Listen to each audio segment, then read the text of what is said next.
সুপ্রিয় শিক্ষার্থীরা, যারা নতুন আছো আমাদের ইউটিউব চ্যানেলে, তারা অবশ্যই আমাদের চ্যানেল সাবস্ক্রাইব করবা।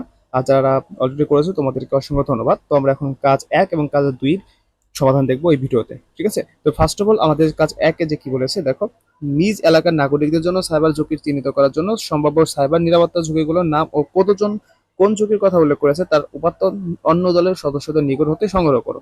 জাস্ট আমরা এটা জাস্ট নমুনা সমাধান দিব। ওকে, তো এখানে প্রথমে যেটা দেখবো দেখো, যেখানে লেখা আছে সাইবার ঝুঁকি চিহ্নিতকরণ। প্রথমে ধাপ 1, প্রথমে বিভিন্ন সম্ভাব্য সাইবার ঝুঁকিগুলোর একটি তালিকা তৈরি করুন। উদাহরণস্বরূপ এখানে কিছু তালিকা দেওয়া হয়েছে: phishing, malware, ransomware, password hacking, social engineering, data leak, distributed denial of service, অর্থাৎ যাকে ডিডিওএস আক্রমণ বলে। তো এটা ধাপ 1। আমরা ধাপ 2 দেখব তথ্য সংগ্রহের পদ্ধতি নির্ধারণ। এখন আপনার এলাকার নাগরিকদের মধ্যে একটি জরিপ পরিচালনা করতে পারেন। জরিপে তাদেরকে উপরের সাইবার ঝুঁকিগুলোর কোনটি তারা চিহ্নিত বা সম্পর্কে জিজ্ঞাসা করুন। এছাড়াও তার ইতিমধ্যে কোনো কিছু সম্মুখীন হয়েছে কিনা তা জিজ্ঞাসা করুন। অর্থাৎ এখানে আমরা যা যা দেখলাম। তো এখন আমরা এখানে কিছু নমুনা দিয়েছি। তো উদাহরণস্বরূপ ধরে নেই আমরা তৃতীয় সংগ্রহ তাদের কাছ থেকে কিছু তথ্য আর কি নিয়েছি। তো জরিপ পরিচালনা করেছেন, যে ফলাফল পেয়েছি: সাইবার ঝুঁকি, ফিশিং এ আমরা আক্রান্ত হয়েছে, নাগরিক সংখ্যা হচ্ছে 50 জন, ম্যালওয়্যারে 35 জন, র্যানসমওয়্যার হচ্ছে 25 জন, পাসওয়ার্ড হ্যাকিং এ 40 জন, সোশ্যাল ইঞ্জিনিয়ারিং 20 জন, ডেটা লিঙ্ক 30 জন, ডিডিওএস আক্রমণ হচ্ছে 15 জন। ওকে, তো এরপরে জাস্ট আর কিছু না, এটা এখানে হচ্ছে একটা গ্রাফের মধ্যে এটা দিলে হবে, না দিলেও সমস্যা নাই। তো এখন প্রতিবেদনে অন্তর্ভুক্ত করুন, এই তথ্যগুলো জাস্ট তোমার প্রতিবেদন করবা। ওকে, এই হলো কাজ 1।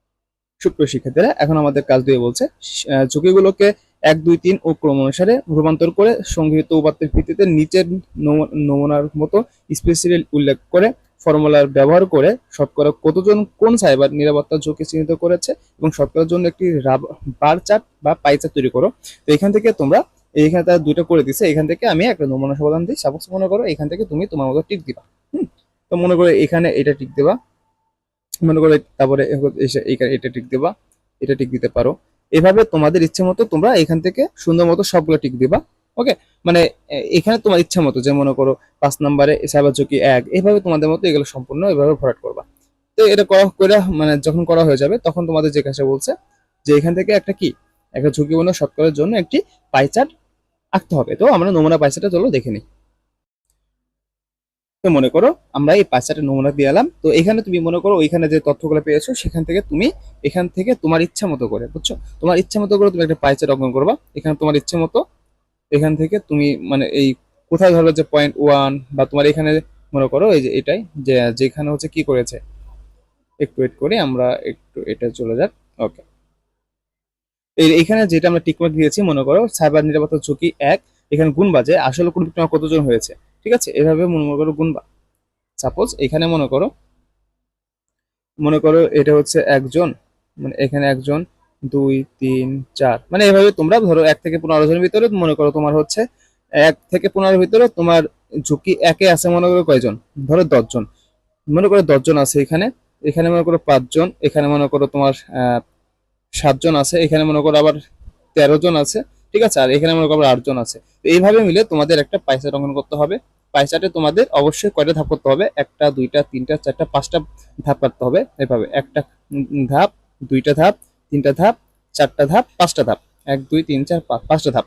এখন ঝুঁকি 1, মনে করো এখানে ঝুঁকি 1 লিখলাম, ঝুঁকি 1 কতজন ছিল, 10 জন, তাহলে এখানে লিখবো 10, তারপরে এখানে লিখবো হচ্ছে 5। এভাবে তোমাদের বাকি সবটা পূরণ করবা। এই হচ্ছে পাইচার্ট। আশা করি তোমরা এটা ভালোভাবে বুঝতে পারছো। ওকে, তো এই হচ্ছে তোমাদের নমুনা সমাধান। এখন এখানে 3 নাম্বার দিচ্ছে, এই চার্ট হতে সিদ্ধান্ত নিতে হবে যে কোন কোন সাইবার ঝুঁকির জন্য তোমাদের এলাকার নাগরিকদের সচেতন প্রয়োজন। তো এখান থেকে মনে করো সব থেকে বেশি আছে মনে করো এই যে সাইবার, মনে করো এটাই, হ্যাঁ, মনে করো সবথেকে বেশি আছে কোনটায়, 13 জন, এই যে এটা সব থেকে বেশি আছে 13 জন।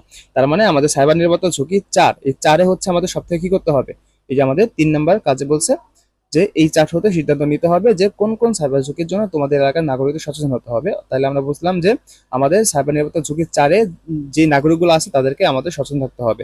তো আশা করি তোমরা এই কাজটা বুঝতে পারছো। ওকে, সুপ্রিয় শিক্ষার্থীরা, নেক্সট ভিডিওতে আমরা কাজ 4, 5, 6, 7 নিয়ে আলোচনা করব। ওকে, আজকে এখানে শেষ করছি, সবাই ভালো থাকো।